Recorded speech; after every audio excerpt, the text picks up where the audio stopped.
మా గుండుకి water melon కొన్ని దగ్గర నుంచి వాటర్ మెలన్ ఐస్ క్రీమ్ అని చంపుతుంది. సో ఈ రోజు ఎలాగైనా ట్రై చేద్దాం చెప్పేసి so water melon ice cream అయితే చేయడానికి రెడీ అయ్యాము. ఇప్పుడు ఈ వాటర్ మెలన్ ని మనం కట్ చేసి ఐస్ క్రీమ్ ప్రాసెస్ అయితే చూసేద్దాం.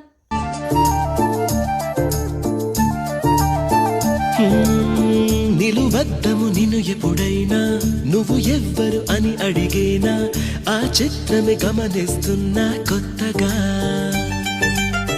నువ్వు విన్నది నీ పేరైనా నిన్ను కాదని అనిపించేనా ఆ సంగతి కనిపెడుతున్నా వింతగా నీ కన్నుల మెరిసే రూపం నాదేనా అనుకుంటున్నా నీ తేనెల పెదవులు పలికే తీయదనం నా పేరేనా అది నువ్వే అని నువ్వే చెబుతూ ఉన్నా